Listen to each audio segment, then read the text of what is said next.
Imagine a highway stretching across continents, a ribbon of dust and dreams connecting the world. This wasn't a road of asphalt, but of sand, stone, and human ambition. For centuries, the very mention of the Silk Road conjures images of camel caravans laden with luxurious fabrics, of exotic spices and glittering gems.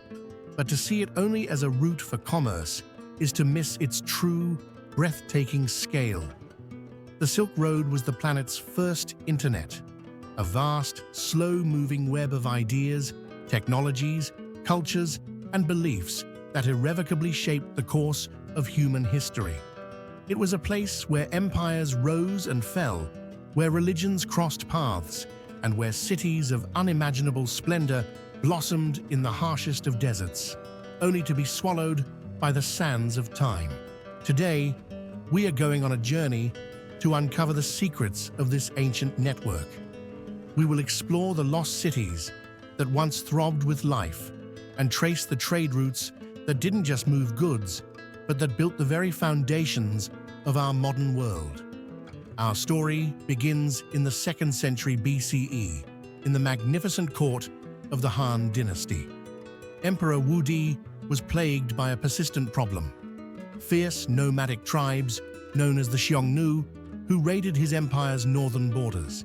He needed allies.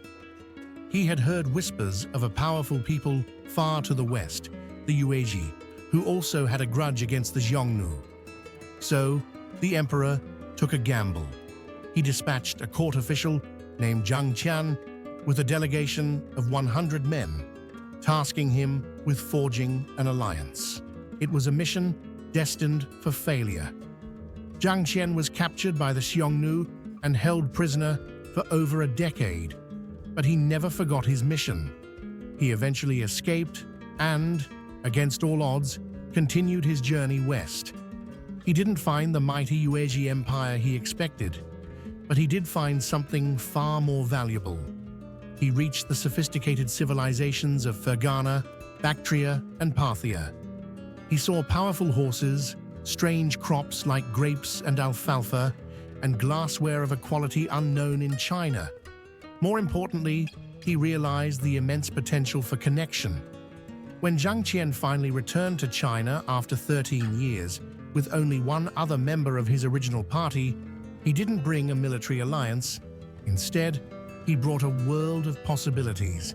He described to the emperor the rich kingdoms of the West, their goods, and their cultures. Emperor Wu Di, seeing the potential for wealth, prestige, and a strategic advantage over the Xiongnu, was captivated. This was the spark. The Chinese began pushing their borders west, securing the Hexi Corridor and establishing a protected route for trade. What started as a diplomatic mission became the birth of a transcontinental exchange. The Silk Road was open for business. It's crucial to shatter one common misconception right now. The Silk Road was not a single, well-defined highway. Think of it instead as a sprawling network of interconnected pathways, a web of land and sea routes. There were the northern routes, which skirted the terrifying Taklamakan Desert to the north, passing through oasis towns like Turfan. The name Taklamakan itself is haunting. It roughly translates to place of no return. Then there were the southern routes, which curved around the desert's southern edge. And we must not forget the maritime Silk Road, a watery highway of ships that carried goods from Chinese ports like Guangzhou across the Indian Ocean to the Red Sea and the Persian Gulf. This network was dynamic, shifting with politics, climate, and bandit activity. A merchant from Rome would never have traveled the entire distance to China. Goods changed hands countless times, passing from trader to trader, from caravan to ship, in a great relay race of commerce. A bolt of silk might begin its life in a Chinese workshop, be sold to a Central Asian trader in Kashgar, bought by a Parthian merchant in Merv, then finally end up in the hands of a Roman aristocrat in Antioch. With every handoff, the price increased, and so did the exchange of something even more valuable: ideas. The lifeblood of the overland routes were the oasis cities. In the brutal, waterless expanse of the deserts, these places were nothing short of miracles. They were the pit stops, the trading floors, the banks, and the cultural melting pots of the ancient world. Let's step into one of the greatest of them all, Samarkand. Located in modern-day Uzbekistan, Samarkand was a crossroads of world civilizations. Here, a Chinese merchant could barter with a Persian artisan, while a Buddhist monk from India debated theology with a Nestorian Christian from Syria. The city's bazaars were a sensory overload, the scent of spices like cinnamon and pepper mingling with the smell of leather and animal sweat. Piles of dates and nuts sat next to bolts of silk and intricate carpets. This was globalization in its earliest form. For all its glory, the Silk Road was a perilous place. The deserts were unforgiving, and many who entered never left. This danger is what makes the tales of the lost cities so compelling. On the edge of the fearsome Taklamakan Desert lay the kingdom of Lulan. For centuries, it was a vital stop, a green jewel on the southern route. Chinese annals describe it as a small but prosperous kingdom, and then it vanished. By the 7th century, it was already a ghost town, abandoned to the desert sands. What happened? The prevailing theory is an environmental catastrophe. The kingdom depended on the waters of the Tarim River. As the climate grew more arid, and perhaps as upstream water was diverted for agriculture, the river changed its course, or simply dried up.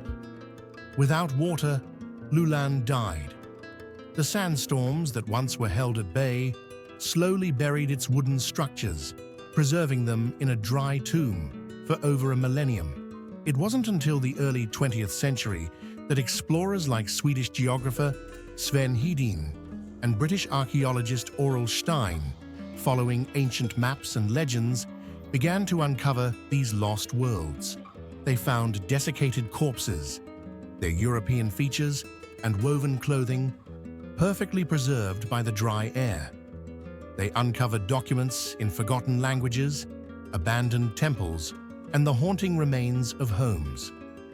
The discovery of Lulan and other sites, like Nia and Miran, revealed a startling diversity. These were not monolithic outposts of Chinese culture, but vibrant, multicultural hubs where East and West had truly met and then been tragically lost to time. Their rediscovery proved that the legends were real. The desert had indeed swallowed entire civilizations. If we only focus on the silk and the spices, we miss the Silk Road's most profound legacy. The most transformative cargo was intangible. Think of the camel caravans as carrying invisible treasures, ideas, beliefs, and knowledge. Buddhism, born in India, traveled the Silk Road to transform China, Korea, and Japan. We can see this journey in the art of the Mogao Caves near Dunhuang, a library of thousands of Buddhist statues and murals created over a millennium. Here, Indian Buddhas gradually take on Chinese features, a visual record of cultural assimilation. But Buddhism wasn't alone. Nestorian Christianity carved its stone monuments in China. Manichaeism, a faith that rivaled early Christianity, spread along these routes, and later, Islam would travel eastward, eventually becoming the dominant religion in Central Asia. Technology, too, flowed in both directions. The Chinese exported paper-making, a revolution that would slowly make its way to the Islamic world and then Europe, changing record-keeping and scholarship forever. From the West came advances in glassmaking, metallurgy, and the astrolabe for navigation. Even agriculture was transformed. China acquired grapes, pomegranates, and walnuts from the West, while the West received peaches, apricots, and citrus fruits from the east. This silent exchange of biology, technology, and faith did more to shape civilizations than any single shipment of silk ever could. It was a constant slow-motion dialogue between East and West. So, what happened? Why did the Silk Road fade into history? There was no single event, but a combination of factors. The rise of the Mongol Empire in the 13th century under Genghis and later Kublai Khan actually created a period of unprecedented safety and connectivity, the Pax Mongolica. It was during this time that a Venetian merchant named Marco Polo famously traveled to the court of Kublai Khan, and his writings would later fascinate a Europe that had forgotten the scale of the East. But the stability was short-lived. As the Mongol Empire fractured, the land routes became dangerous again. More importantly, a new era was dawning, the age of exploration. Yet, to say the Silk Road ended is a mistake. Its legacy is all around us. It lives on in the noodles of Italy that likely have an ancestor in Chinese pasta. It's in the genetic diversity of our crops. It's in the artistic motifs that blend Greek and Buddhist styles in statues from Afghanistan. It's in the very interconnectedness of our modern world. The Silk Road was the first great experiment in globalization, proving that our world is smaller and more interconnected than it appears. If you're finding these insights valuable, make sure to subscribe to the channel. By hitting that subscribe button, you're not just supporting this work, you're ensuring you don't miss our future videos, where we'll continue to break down complex topics into clear, actionable ideas.